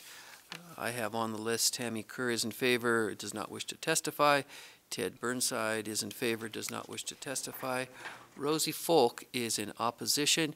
Rosie, do you wish to say anything this time? Does not wish to testify. Melissa Jessen. Melissa is opposed. And then Chris Jessen is opposed, does not wish to testify. Anyone else in the audience that wishes to testify on this matter? If not, then I will close the public testimony portion of that and then look for council action. Mr. Mayor, I'd like to move for approval of ZC 119, proposed zone change R3 to R17 location, 1781 West Alps, applicant Tammy Coeur, and to make necessary findings in order. And I'm just going to direct staff to do the findings in order and add the 20-foot setback on the east side and 10 feet of trees lined on the east border, and to make sure that the PED access to the school to the far, would be northwest corner. Anything else? The two-story. Two-story. Two-story on that property line as well. Yes. Well, just to clarify on the buffer of trees, I don't know if you want to get down to the granular detail of 10-foot wide trees or not. Just a tree buffer. But that there Tree be buffer, a okay. yeah, landscaping buffer. Yeah. So we have a motion. Do we have a second to that motion? Second. Motion and a second. Further discussion. Woody? So I'm supporting this. Basically, I think these guys have kind of tried to adjust what you guys got some compromise out of the deal. I know it's not perfect, but you guys have lived in heaven for a while. It was bound something coming there. I'm sorry you feel that way about apartments. You know, I remember living in apartments, and I wasn't bad then, and I'm not bad now. I'm hoping that the transportation side of it could be eased to where it's not all dumping on Alps. You know, I think these guys, I don't know, say I've seen some of their projects and they seem to take some care in what they do. They're not cheesy, choddy, or not cheap either. So that's why I think I support this. I think it's a right for the area, other than you guys are on your island and you need to appreciate what you have, because it's been there a long time and it took a while to get it filled in. It took a long time to develop that because you were so far out in the Tules. But it's nice to be out in the Tules. Any further discussion? Kiki? I just had one comment. I appreciate the compromise of the buffer and the setbacks, and that demonstrates a real willingness to work in that neighborhood, and I think that that's great. I'm wondering if we're being short-sighted by not considering having the whole parcel have that same requirement on the other side, because it's agricultural, but it's probably going to come in and have the same issue. So that was my only thought with that it be on all borders. Any other discussion? Okay. Roll call, please. Ettinger? Yeah. Miller? Yes. McEvers? Yes. Evans? Yes. English? Yes. Motion carried. We'll move on to our last public hearing of the night. We have, it's a ZC-2-19. This is a proposed zone change from MH8 to R17, location 601 West Niter. Applicant, Habitat for Humanity of North Idaho. Sean has the... Thank you, Mayor Widmeyer and council. Give me just a second to get set up here.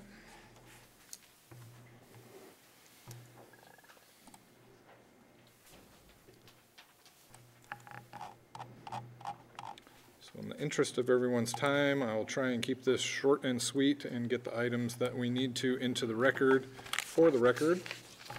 And with that, the applicant is James Casper. He's the Executive Director of North Idaho, of Habitat for Humanity of North Idaho. The decision point here is a request for a zone change from MH8 to R17 on a single parcel, which measures 0.82 of an acre.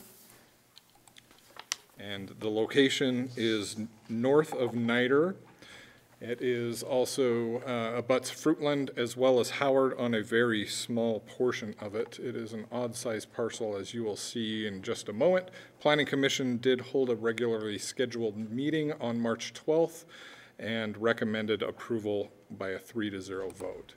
So here is that property. As you can see the outline, it is a very odd-shaped property, which is probably why it ended up in the hands of Habitat. It used to be owned, if you don't know the backstory, it used to be owned by the city of Coeur d'Alene.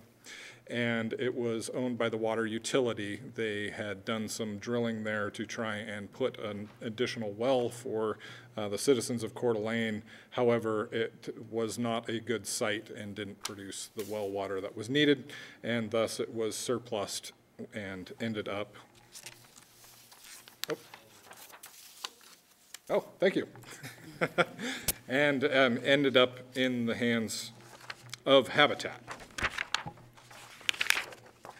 Sorry for crinkling of paper. So also previous zone changes in the area. This kind of speaks to how much of transition this area is in.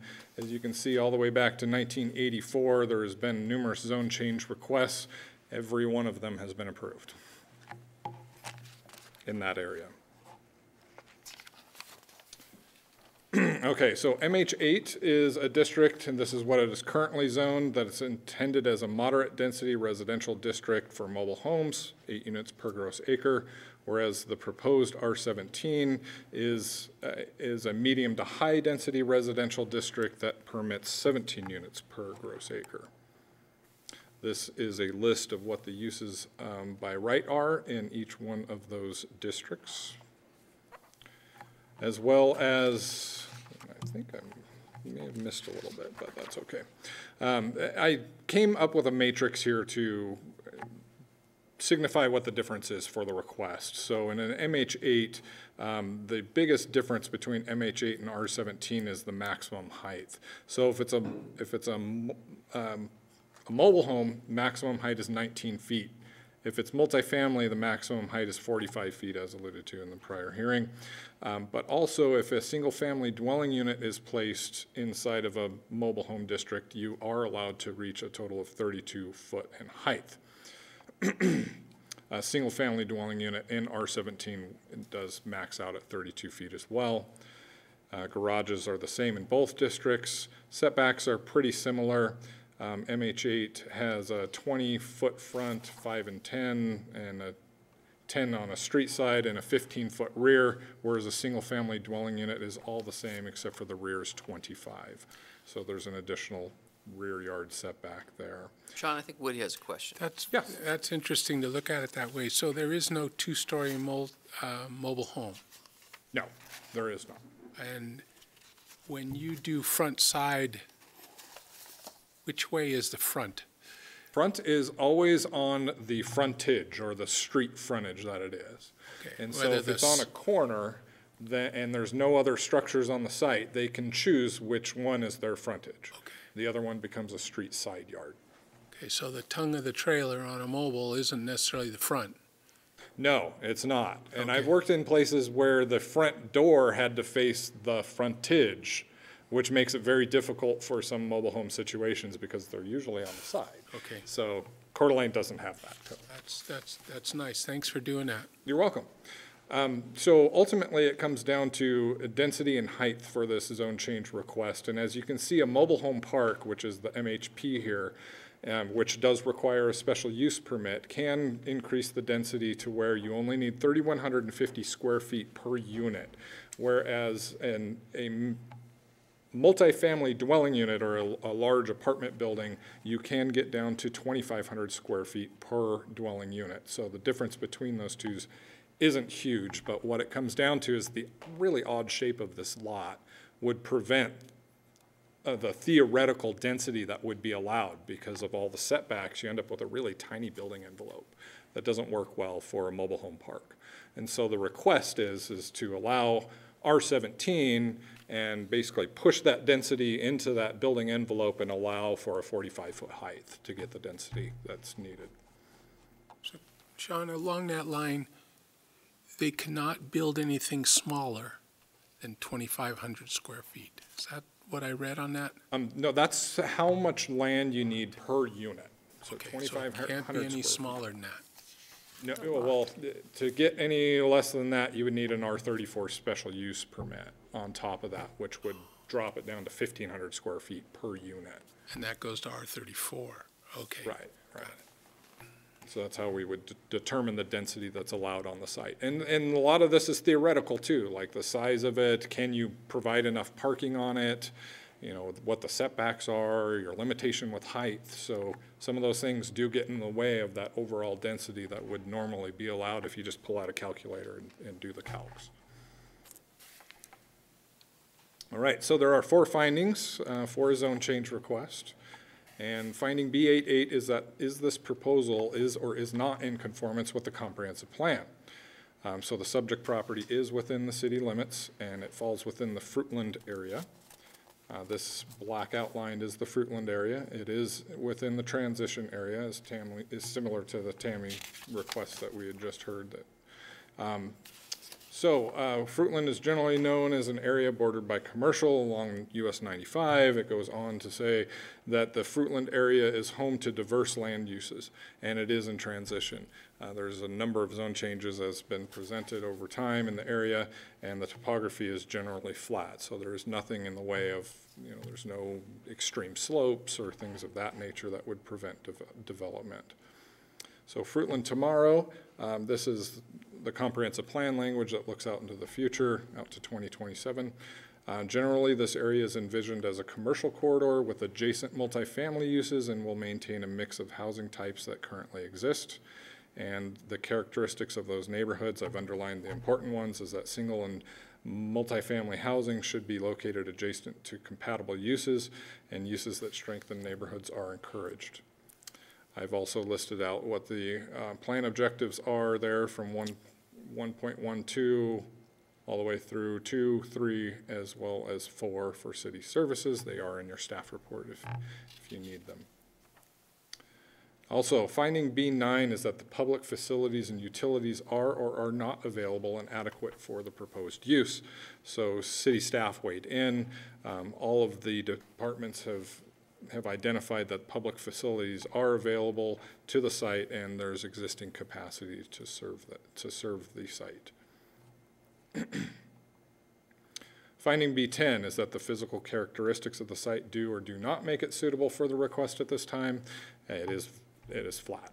And as you can see through these photos, what a difference a month makes, huh? These pictures. Yeah, I was up knee deep in snow and I was out there taking these photos. So through here, this was taken from Fruitland and looking towards Howard, where there's a single family to the left and a mobile home park existing to the right, where this fence line is right here. This is a zoomed in photo that is showing where the city had built a block wall here. It acts as a fence when, and as I understand it, it's when NITR came through, it has that S-curve to it. And so through that alignment, there was an agreement with the city that we would provide this block wall. Here is NITR itself, that curve that I was just talking about with the block wall to the rear. And then to the right here is single-family homes and a grove of very small trees that are on the subject property. And then here is where Howard and NITR intersect. So finding B11 is would the proposal, or that the proposal would or would not adversely affect the surrounding area with regard to traffic, neighborhood character, and or existing land uses. Chris Bosley, our city engineer, responded and said that the NITR has the capacity to serve the property, and there's no objection to the zone changes proposed.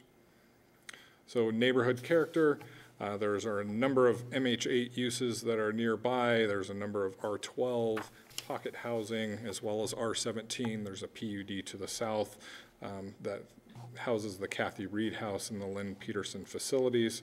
As seen here, this is a land use map, not a zoning map, but you can see this is a vacant property, another city-owned property here on the corner, Troy's favorite piece of property in the city. It is vacant as well. Single-family dwelling units are yellow, and then there is some multifamily housing down here that acts as civic, as well as over here are some civic uses, and mobile home parks in green. The red is commercial. So this is the zoning of the area, MH8 here, R17 PUD to the south, manufacturing over here, which was the civic use, and then mobile homes, I already mentioned that, across the street over here, as well as C17 zone. So with that, City Council will need to consider the request and make appropriate findings to approve, deny, or deny without prejudice. That concludes my staff report. If there are any questions. Mr. Mayor? Yes, Ron. I make a motion to grant the M88 to R17 location at 601 West NITR Avenue. We have a few steps that we got to go through, Ron, before we get to that. Oh, let's not do that. So we'll just hold tight for just a little bit. We're almost there, Ron. So we'll just see if we've got any questions for Sean. I'll second that. Let me get back to a map in case there are questions. Well, my city engineer has some traffic questions. Chris, if you'd come up, please. Yeah. Sorry, I keep bugging the bicycle guy. God, sorry, Chris. It's getting dark out there. Bike lanes there too. So under traffic, I'm reading this. NITR Avenue has available capacity to accommodate additional traffic generated from subject site. That doesn't necessarily mean they have an ingress egress on NITR.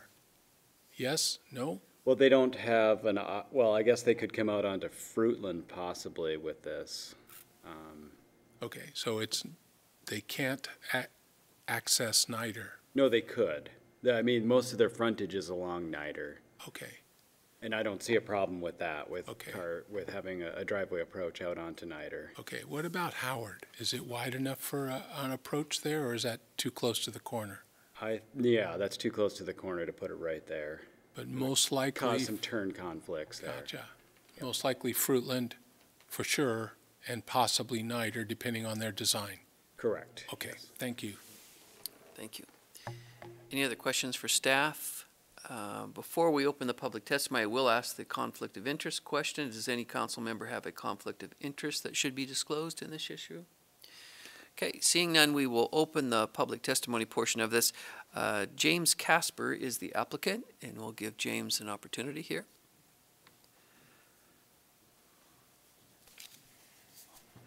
Thank you, Mayor and Council. Do I need to be sworn in as well? Yeah, just name for the record and then. James Casper. Okay, do you swear that the testimony you are about to give is the truth, the whole truth, and nothing but the truth, so help you God? Yes. Thank you. Okay, so hopefully this will give a lot of clarity on some of your questions that you have about the proposed use. So I'll try and go through some of this quickly. Many of you are familiar with Habitat, but just wanted to kind of highlight some of the things that makes this different than possibly other developers in the city or in the area. So we are about affordable housing. I mean, that's our direct purpose. We're a nonprofit organization with a public purpose of creating affordable housing. We use volunteer labor, donated materials when available, and subsidized financing is kind of the key to making those units affordable to the end client. And the clients receive the mortgage for the value of the development cost. So one of our kind of goals is to control development costs because that directly relates to the cost to the end user in terms of the affordable housing. Just in general challenges for housing, I think most people are kind of aware of the current climate, but it's significant in terms of the increase in cost to both land values and rental values track along with land values in terms of what rental, what landlords can get out of rent. We are finishing a single family build in Hastings that is appraised at $244,000. That's not what we're selling it for. We've developed it for much less cost than that, but that's the market value of a new single family home. That's a 3-bedroom, 1-bath, no garage, no frills, because that's all we're building is basic housing on a 50 by 100 lot. What that really means is that there isn't a format of new single family that's affordable. It doesn't really matter how you build it. It can be as basic as you want. The new single family is just not affordable in that regard. Tax burdens for buyers, especially in the low income, increase when you go over $200,000. That's the limit of the Idaho homeowners exemption. So once you get over $200,000, you see the full tax burden of increased values over that. So as that increases over time, you'll see an additional squeeze on people with less resources in terms of income. And generally, given the climate and how people are moving here and the demand, that affordability for single family is questionable in terms of what will happen in the future. Land costs are part of that. Out of that $244,000 Hastings house, we bought the land about 3 years ago as an organization for $42,000. It's appraised at $90,000 just for the lot. So what that comes to for Habitat is we're looking at total cost of land development and then the cost to acquire dirt affecting the final product delivered. We really need it to be somewhere close to like $20,000, $30,000 per unit if we're going to be successful in developing an overall unit that's affordable by the time we get done with the rest of the construction costs. That really comes to this point of changing some of the model for Habitat. We've always traditionally built single family.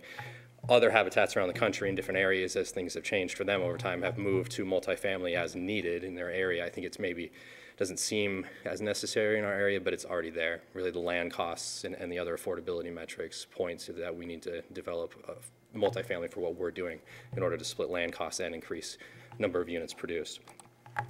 So this was an example of what you could do if you split it into single family lots.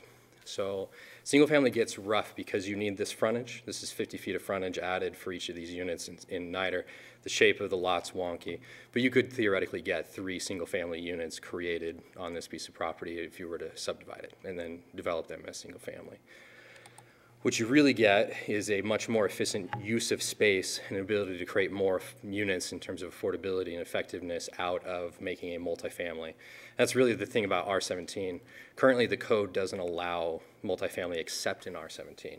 So it's not particularly the height and some of those other things that we're really going for. It's for the access to the efficiency and design that you can get from a multifamily development. So this is actually new from the Planning and Zoning Commission when we originally made this process. This is a proposal. It hasn't been set in stone or anything, but this is a theory of maximum buildable envelope that was mentioned a little bit, like how much physical space can you actually build because of these setbacks that you have on the different sides for the streets and the property lines. So what you get is this building here and then a small building that could be placed over here and kind of some of the remaining space based on the shape of the lot. This is basically going to turn into 4 single-story units here and 1 single-story unit here. So you have 5 single-story units instead of 3. So it's about the efficiency. And really in terms of the character, this really won't be any different height or other things along those lines than what you see from the neighboring units in terms of the number of people or the size or height of the units in terms of comparison to the mobile home or the other single family adjacent to the property. So other than the idea that we need the R17 for the multifamily, we're not really looking for some of the other features that exist inside the code for R17. It's really the primary purpose. So that really has to do with affordability, all of it. I mean, that's our mission. So the question is 20, 30 years from now, that single family house on Hastings could be a $500,000, $600,000 home in 30 years. I mean, that's just on a basic 3% appreciation. You never know what the market's going to do, but single family will just appreciate faster than multifamily. So in terms of an affordable asset to the community and in terms of something that you can own, multifamily just makes more sense for long-term affordability. We also plan, and this is again still in the works, not set in stone, but we plan to initiate land trust. If you're familiar with Golden Spike Retirement Community in Rathdrum or some of these other around the country, the idea is that we don't sell the land. We retain ownership. That basically separates the land from the appreciation equation over time. Because if you can't sell it later, it can't be worth more later. So in terms of that part of it, we have multiple cost controls that we're looking at for affordability and for what Habitat's trying to produce for the community. That includes shared equity. We've always done some form of shared equity in terms of making sure that we control just how expensive the units become, but this is a little bit more strict with the land trust model to be implemented. And so the idea is that when somebody later moves, this positions us hopefully to be better to place another low-income person in there, whether it's 10, 15, 20 years from now when that person's life changes and then they actually leave. Right now on single-family production, once that person leaves, it's no longer an affordable unit. Somebody else is buying it at full market price, and somebody who needs an affordable price really has no ability to get into that unit. Kind of a second use doesn't exist. This is an example of a land trust development. Although this is 2-story, will be 1-story, but this is in Blaine County, near Sun Valley, if you're familiar. Similar issues, right? Expense for people with low incomes to live in the area. It can look just like any other home. I mean, we can develop units that are a benefit to the community. I don't think that we should think of it as something that is low quality. It's just designed and built in a way that makes it accessible to people with a little bit less income, is the point. And that's basically what I'm saying is we should be a good partner for the community. That's our plan. So we want to develop something that can be a long-term asset. This is one of the things that faces the city. A lot of people who are working here are starting to have trouble living here. This is an important goal for the community to have these accessible, affordable units. And this is basically the best option in terms of long-term benefit to the community and affordable units, housing stock in total. So we believe this is the best management of our public funds in terms of what we're producing for the number of people helped and also for the long-term benefit for the community. So, any questions? Questions, Woody? Just a few. What do you guys consider affordable? Is it a monthly payment or? Yeah, I mean, it's basically talking about a monthly payment. You can think of it in a lot of different ways, but basically it's the monthly payment that somebody can afford to make, right? Normally what you're seeing is payments from Habitat ranging in the $500 or less range. 500. These units will be probably slightly different because you basically end up with a condo, right? You have a shared structure. It's more of a condo type arrangement because of the fact that you're not owning the land and everything. So there may be some increases because of the forced savings for future maintenance, but you're still looking at a payment somewhere in that range, maybe $500 to $600 even for these units. What size are these? The maximum size is actually 30 by 46 on the large units inside there. It's actually 46 by 125 feet roughly. So you could get those to be over 1,200 square feet. The smaller building is roughly 950 square feet roughly. I think it's a few feet one way or the other. I forget exactly what it calculates to. But. So 1,200 square feet is a 2-bedroom, 1 bath? No, like 3-bedroom, 1 bath. 3-bedroom, 1 bath, and 1,200. Mm-hmm. So for $500 a month. Mm-hmm. And they have to qualify and all that. So where is the purchase side? Where is it that you hang on to the dirt? Yep. What are they buying? Just like when you buy a condo, right? In any other condo situation, you're buying the unit. It's still a housing unit of a sense. It's just slightly different in that you only own the unit itself. You don't own the land or maybe the common areas. But it's actually the exact same function as a condo. And so how are you able to keep the value good for the next guy in 10 years?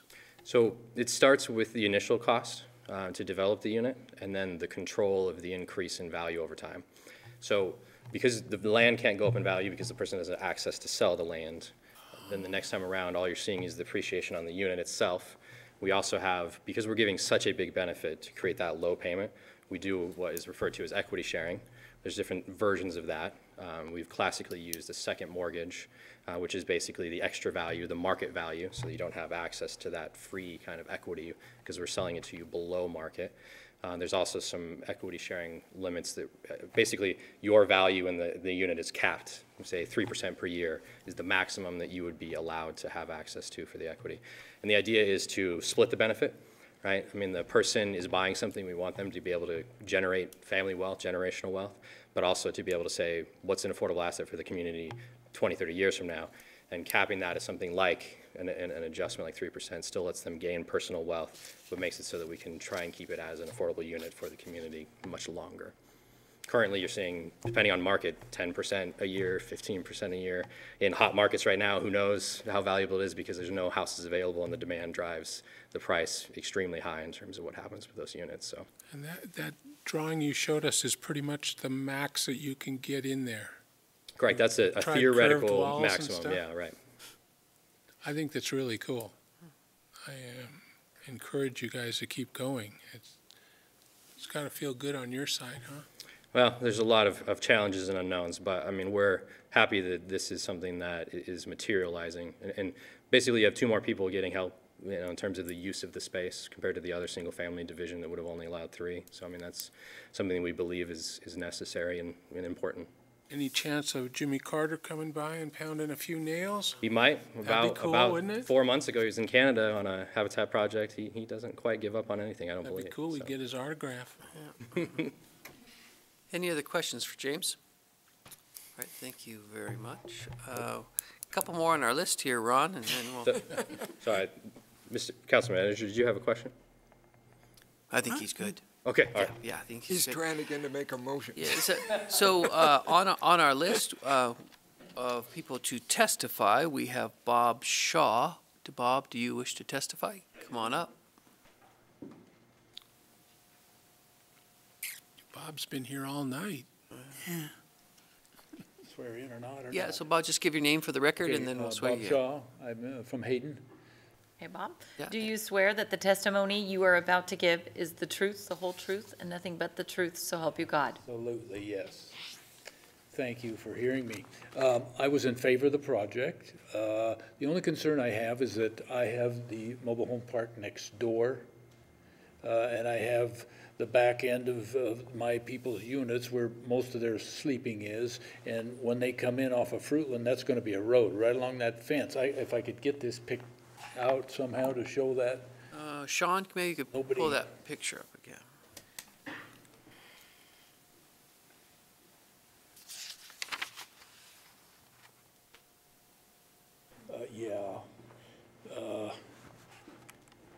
Well, there was a different one in there, but I'm not familiar with this thing. Well, anyway, to the north of, coming off of Fruitland there, that's the driveway going in, and then my mobile home park is right along there. There's 12, 13 units in there. All their bedrooms back up there. I'm just trying to get an idea if there can be a fence, a buffer, just like the people on this last go-round out here on Ramsey was wondering, can we get a little buffer there, like a site obscuring fence? Because those cars are going to be up and down that street, you know, with that project. You know, you got 5 different families in there, and I don't know, even if they had 1 or 2 cars, there's going to be a lot of traffic. And when they pull out there, especially if they did it at night, it's going to shine the lights right in the back of these people's homes. Sean, maybe if we could ask you to come up for a minute, we could ask you what the buffer requirement would be if they built that building there. So he's concerned with the north property line there, and what would be a requirement for a buffer, and if there isn't, maybe council would choose to put some conditions on that. Okay, so it would be a residential use against a residential use abutting, and there is not a requirement for a buffer between those. Otherwise, every house would have to have a buffer. You'd have a fence, and that, I guess, staff's professional opinion is that this is an issue between 2 private property owners. Ultimately, they can come to an agreement. The fence is mostly there, but I guess the city doesn't necessarily have a say either way unless you decide now to condition it. So a fence, a buffer fence could be a condition placed if council chooses to do that. It can be, yes. Okay. Yeah, the only reason I was bringing it up is because it's not just a single family, you know, because I have 10 or 12 people there in that line. The city did put that fence up there from Howard back, and then there's a gap between there and the front property on Fruitland. There's probably at least 8 or 10 homes that are just going to be right there on the road. And they only got a 25-foot easement in for a road. And so I don't know, I was looking on that when they said they had a setback from the sideline, you know, if they go in 10 feet, well, there's room there for a fence easily. And I discussed it with the director before from Habitat, and he mentioned that he was amicable about it, but how do I know when the time comes to build? You know, I'm not certain of it. And I'm just looking out for the people that are there. It's a 55 and older park. Most of the people have been in there 30 years, and they're in their 70s and 80s, and I'm just trying to protect them, that's all. You know, nothing was there before, now, woo. And I'm thinking that on that lot, again, if we go back to the testimony that was there further, is there going to have to be, Sean, a 25-foot backyard setback? That Niter is considered to be the front road, correct? I'll have to have Sean come up. So I guess we're into apartments. Maybe the setbacks are different. Maybe just talk about what those setbacks would be. Right, and so in this case, there are 3 frontages. And so there's multiple scenarios that could play out. If they call this tiny little frontage along here the front yard, then you would have the 20 from the front, 10 from, or they're showing here a 20 along Niter. And so in this scenario, there's 20 here, and then this is interior side, which would be 10, a 15-foot rear yard, and then along here it's shown at 5 feet. With an R17 multifamily, I have that, I can pull it back up as what it is, but I guess what I'm saying is that could change. If they call this their front yard, then the 20 comes from here, and everything else plays out. The rear is opposite the front, so this becomes the rear. So there's 3 scenarios here that could potentially happen. So I don't want to stick my foot in my mouth and say something that may not come to fruition because they look at it a different way. And then there's a fence there now along that north property line? There is. The city built a block fence along here. I'm not sure exactly where it ends. Yeah, it's shown. It shows here that it ends right here. Right, and then there's a vinyl fence that exists here and comes to this point. Yeah. So the gap is from here. Just looking to fill up the gap. All right. Okay. Kiki. Sean, while you're up here, that entryway on that side, just to, thinking down the road here, literally, if there's folks who live right on the other side of that, and that's their entryway, is there a way that you can limit the speed that the cars can access that road? Like, can that be part of the annexation agreement or part of the development? I mean, like, can it be Are you talking a speed limit here on the driveway? Like that's a driveway. It would be a private property issue. Okay, so there's nothing There would be no with it police that you could do available to that. enforce Okay. it. All right, we'll allow Mr. Shaw, so that was your major concern? That was my main concern, yes, you know. I like the project. I think it's great, you know, for them to get housing. My modular homes there are fairly affordable homes too, so, and that's all I'm doing is the same thing. I just want that, some kind of a buffer there, no different than the people up there on Ramsey wanted. Yeah. On your last go round here. Okay. Consideration, please. All right, thank you. Bob? Yes, sir. Bob, so why isn't there a fence up there? Why is there a gap? Didn't you have a fence on that? No. Really, it was Well, just open? Might have been a barbed wire fence at one time. That property just sat there vacant the whole time. So you just I've been didn't there put a since the fence up? 70s, and I never did have to worry about anything. Okay. You know. And before that, see, Niter wasn't even there Right. when I was there for probably 20-some, 30 years. And then all of a sudden, then Niter came in, and yet there still was enough buffer there to where it didn't bother us at all, you know. So that was it. Okay, all right, thank you. Thank you. And then I had Lorraine Shaw was on the list as well.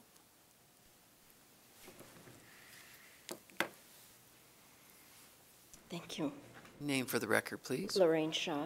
And Renata will swear you in. Hayden. Thank you. Do you swear that the testimony you are about to give is the truth, the whole truth, and nothing but the truth, so help you God? Yes. My concern, would he be so kind to pull up that picture of with the snow on the ground that showed the white vinyl fence? He's on his We'd way. have to get him to do that. Just a second, I might need to have you step aside for just a second so I can find it.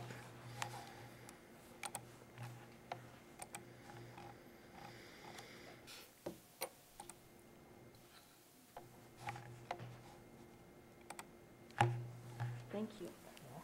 So that maybe will show you a little bit better. Following that white vinyl fence are all those homes along there. And those folks' bedrooms are right there. That was why the city put in the block wall, so that the folks wouldn't get the lights and the noise there on that curve. I was under the understanding that there was only this one way into this property, which is off of Fruitland, which would go directly past the back of all of those homes. I didn't realize, and I didn't know if Niter, they are going to let them have a way to get off of Niter. Sean, access off of Niter.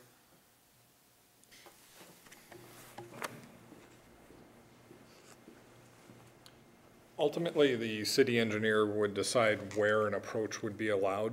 Generally, it's not allowed very close to an intersection because of all the movements of the cars that are in the right-of-way versus the ones coming out of private property. But really, the design of the property or the way that it's currently configured, this strip right here makes the most sense for access because it's narrow and because you can't put a building on it anyway. It makes the most sense from a standpoint of building envelope on as to access coming from Fruitland Line. That being said, I know I overheard Chris saying that he would allow access from Niter as well, but that can interrupt what little building envelope is left by doing that. Okay. All right. So I guess his answer is it could be off of Niter. It's not. They don't want to. Yeah, it's not. Fruitland is. And so what we're asking for is a buffer, a fence, a buffer, something to protect those folks from noise, lights. If that's the only way it's going to go in and out, which is really a shame. I would like it if they could go off of Niter. Okay. All right. Any questions? All right, thank you. Mm-hmm. Anyone else wishing to give public comment on this issue tonight? Mr. Casper, do you have anything to add at the end here? Thank you. And so a couple things, just some minor clarifications. I think we are agreeable to try and be good neighbors. We generally build standard fences on property lines for most of our people. That's usually because we can do it with our volunteers and some wood fence slats. So I mean, something like that is something we're amenable to, but at the same time, the thing about making it a requirement is if we get to the end of the project and there's no dollars left based on what we're trying to do for cost, we would prefer not to be forced to make a fence there.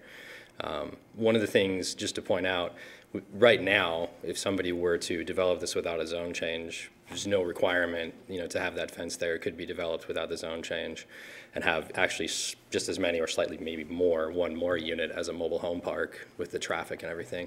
So that, the people there and the property owner have never had some sort of guarantee of a separation between the two because of the already existing density of a mobile home park that could have existed on that piece of property. we're not arguing against the idea that it could be useful, but in terms of having it be a condition, we would prefer not to have it be a condition of the zone change request. Okay. All right. Any further questions? Okay, at this time, if there's no other public testimony, I will close the public testimony portion of that and look for council action. Mr. Mayor, Yes, Ron? I'll make the same motion that I did before. Okay. Second. We have a motion and a second. Further discussion?